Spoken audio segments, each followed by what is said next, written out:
स्कंद 3 अध्याय 29. भक्तीचे मर्म आणि कालाचा महिमा. देवहूतीने विचारले, प्रभो, प्रकृती, पुरुष आणि महत्तत्वादींचे जे लक्षण सांख्यशास्त्रात सांगितले आहे, तसेच ज्या शास्त्राने त्यांचे वास्तविक स्वरूप वेगवेगळे जाणले जाते आणि भक्तियोग हेच ज्याचे प्रयोजन सांगितले जाते, ते शास्त्र आपण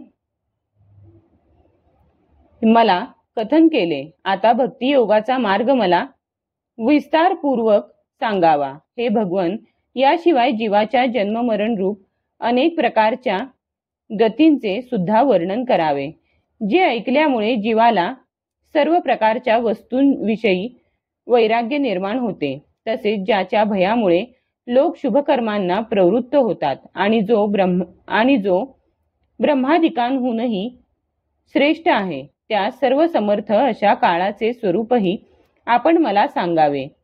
ज्ञानदृष्टी लुप्त झाल्यामुळे देहादी मिथ्या वस्तूंमध्ये ज्यांना आत्माभिमान झाला आहे, तसेच बुद्धी कर्मासक्त राहिल्या कारणाने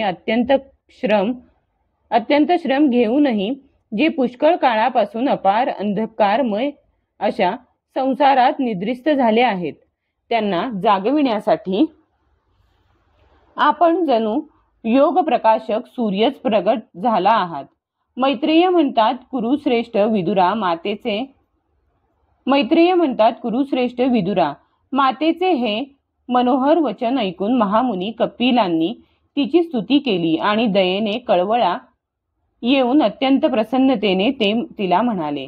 श्री भगवान म्हणाले, हे माते, साधकांच्या भावानुसार भक्तियोग अनेक प्रकारे प्रगट झाला आहे.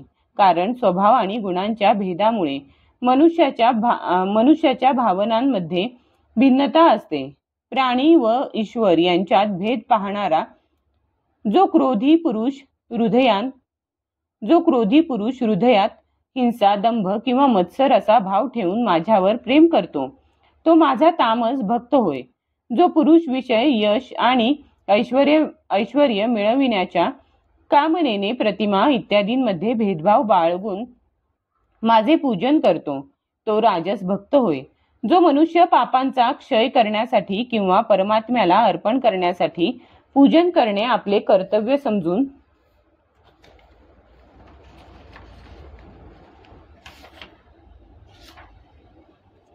भेदबुद्धीने माझे पूजन करतो, तो सात्विक भक्त होय. ज्याप्रमाणे गंगेचा प्रवाह अखंडपणे समुद्राकडे वाहत जातो, त्याचप्रमाणे माझ्या गुणांच्या केवळ श्रवणाने ज्याच्या मनाची वृत्ती तेलाच्या धारेप्रमाणे अखंड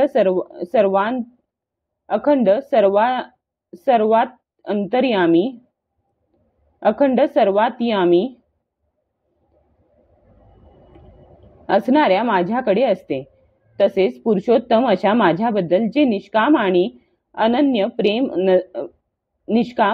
अनन्य प्रेम असते, ते निर्गुण भक्ती योगाचे लक्षण सांगितले गेले आहे. असे निष्काम भक्त मी देण्यास तयार असतानाही माझी सेवा सोडून सलोकता, साष्ट्री, समीपता, स्वरूपता आणि सायुज्य मुक्ती सुद्धा घेत नाहीत. हाच भक्तियोग परम पुरुषार्थ मानला गेला आहे. याच्या योगाने मनुष्य तिन्ही गुणांना ओलांडून माझ्या स्वरूपाला प्राप्त होतो. निष्काम भावाने श्रद्धापूर्वक आपल्या नैमित्तिक कर्तव्यांचे पालन करणे, नियमितपणे हिंसारहित उत्तम शास्त्रविहित उपासना करणे, माझ्या प्रतिमेचे दर्शन, चरणस्पर्श, पूजा, स्तुती आणि वंदन करणे, प्राण्यांच्या मध्ये माझी भावना करणे, धैर्य आणि वैराग्य धारण करणे, महापुरुषांना मान देणे, दिनांवर दया करणे आणि आपल्यासारखीच स्थिती असणाऱ्यांबरोबर मित्रत्वाने वागणे, नियमांचे पालन, अध्यात्म शास्त्रांचे श्रवण, नामसंकीर्तन, मनाची सरलता, सत्पुरुषांची संगती, अहंकाराचा त्याग, या प्रकारे माझ्या भागवत धर्माचे अनुष्ठान करणाऱ्या भक्तांचे चित्त अत्यंत शुद्ध होऊन माझ्या गुणांच्या केवळ श्रवणाने अनायासे माझ्याकडे लागते. ज्याप्रमाणे वाऱ्याने उडून जाणारा वास आपला आश्रय असलेल्या फुलातून नाकापर्यंत पोहोचतो, त्याचप्रमाणे भक्तियोगात तत्पर आणि राग द्वेषादी विकाररहित चित्त परमात्म्याकडेच ओढ घेते. मी आत्मरूपाने सर्व जीवांमध्ये राहतो. त्या मज परमात्म्याचा अनादर करून जे प्रतिमा रूपातच माझी पूजा करतात, त्यांची ती पूजा म्हणजे केवळ देखावा होय. सर्व भूतमात्रांमध्ये स्थित सर्वांचा आत्मा परमेश्वर अशा माझी मूर्खपणाने उपेक्षा करून केवळ प्रतिमा पूजनातच जो घडलेला असतो, तो जणू अग्नी सोडून भस्मामध्येच हवन करतो. जो भेदबुद्धीने पाहणारा अहंकारी मनुष्य दुसऱ्या जीवांशी वैर करतो आणि अशा प्रकारे त्यांच्या शरीरात असणाऱ्या माझाच द्वेष करतो, त्याच्या मनाला कधीच शांती मिळत नाही. हे माते, जो दुसऱ्या जीवांचा अपमान करतो आणि श्रेष्ठ कनिष्ठ पदार्थांनी माझ्या मूर्तीचे पूजन करतो, त्याच्यावर मी प्रसन्न होत नाही. मनुष्याने आपल्या धर्माचे अनुष्ठान करीत तोपर्यंतच मज ईश्वराची प्रतिमा आदींमध्ये पूजा करीत राहावे, जोपर्यंत त्याला आपल्या हृदयात तसेच संपूर्ण प्राण्यात स्थित असलेल्या परमात्म्याचा अनुभव येत नाही. जी व्यक्ती आत्मा आणि परमात्मा यांच्यामध्ये थोडे सुद्धा अंतर आहे असे समजते, त्या भेददर्शी व्यक्तीला मी मृत्यूरूप मोठे भय उत्पन्न करतो. म्हणून सर्व प्राण्यांमध्ये घर करून त्या प्राण्यांच्याच रूपात असलेल्या मज परमात्म्याचे यथायोग्य दान, मान, मैत्रीपूर्ण व्यवहार आणि समदृष्टी याद्वारे पूजन केले पाहिजे. हे माते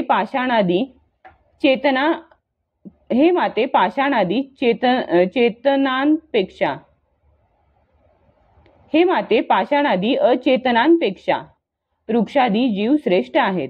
त्यांच्यापेक्षा श्वास घेणारे प्राणी श्रेष्ठ आहेत. त्यात सुद्धा मन असणारे प्राणी उत्तम आणि त्यांच्याही पेक्षा इंद्रिय वृत्तींनी युक्त प्राणी श्रेष्ठ होत. इंद्रिय वृत्तीयुक्त प्राण्यांमध्ये सुद्धा केवळ स्पर्शाचा अनुभव करणाऱ्यांपेक्षा रसाचे ग्रहण करू शकणारे मासे वगैरे उत्कृष्ट आहेत. तसेच रसवेत्यांपेक्षा गंधाचा अनुभव घेणारे भ्रमर आदी आणि गंध ग्रहण करणाऱ्यांपेक्षा सुद्धा शब्द ग्रहण करणारे श्रेष्ठ आहेत. त्यांच्याही पेक्षा रूपाचा अनुभव घेणारे कावळे इत्यादी उत्तम आहेत. त्यांच्यापेक्षा ज्यांना तोंडामध्ये वर खाली दोन्ही बाजूस दात असतात ते जीव श्रेष्ठ आहेत. त्यांच्यामध्ये सुद्धा पाय नसणाऱ्यांपेक्षा पुष्कळ पाय असणारे श्रेष्ठ होत. तसेच पुष्कळ पाय असणाऱ्यांपेक्षा 4 पाय असणारे आणि 4 पाय असणाऱ्यांपेक्षा सुद्धा 2 पाय असणारा मनुष्य श्रेष्ठ आहे. मनुष्यांमध्ये सुद्धा 4 वर्ण श्रेष्ठ आहेत. त्यांमध्ये सुद्धा ब्राह्मण श्रेष्ठ होत. ब्राह्मणांमध्येही वेद म्हणणारा उत्तम होय आणि वेद म्हणणाऱ्यांमध्ये सुद्धा वेदांचा अर्थ जाणणारा श्रेष्ठ आहे. अर्थ जाणणाऱ्यांपेक्षा संशय निवृत्ती करणारा श्रेष्ठ होय. त्यापेक्षा वर्णाश्रमानुसार कर्म करणारा श्रेष्ठ होय. त्याच्यापेक्षा आस सोडून आपल्या धर्माचे निष्काम भावाने आचरण करणारा अधिक श्रेष्ठ आहे. त्यांच्याही पेक्षा जो आपली सर्व कर्मे, त्यांची फळे तसेच आपले शरीरही मला अर्पण करून आत्मा परमात्म्यात भेद न मानता माझी उपासना करतो, तो श्रेष्ठ आहे. अशा कर्तेपण सोडणाऱ्या समदर्शी पुरुषापेक्षा मला दुसरा कोणी श्रेष्ठ मनुष्य दिसत नाही. म्हणून जीवरूप आपल्या अंशाने साक्षात भगवंतच सर्वांमध्ये राहत आहेत असे मानून सर्व प्राण्यांना मोठ्या आदराने मनाने नमस्कार करावा. हे माते, मी तुला असा हा भक्तियोग आणि अष्टांग योग सांगितला. यांपैकी एक योग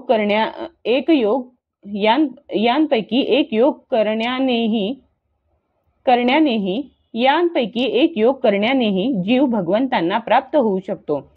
भगवान परमात्मा परब्रह्माचा अद्भुत प्रभाव संपन्न तसेच जगातील पदार्थांच्या नानाविध वैचित्र्याला कारण असणारा स्वरूप विशेषच काल या नावाने प्रसिद्ध आहे. प्रकृती आणि पुरुष याचीच रूपे आहेत, तसेच ही त्याच्यापासून वेगळी सुद्धा आहेत. नाना प्रकारच्या कर्मांचे मूळ अदृश्य तो हाच होय आणि याच्यापासून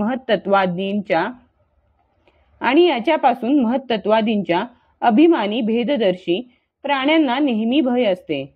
जो सर्वांचा आश्रय असल्या कारणाने सर्व प्राण्यांमध्ये प्रविष्ट होऊन भूतांच्या द्वारेच त्यांचा संहार करतो, तो जग चालविणाऱ्या ब्रह्मदेवादिकांचाही प्रभू भगवान कालच यज्ञांचे फळ देणारा विष्णू होय.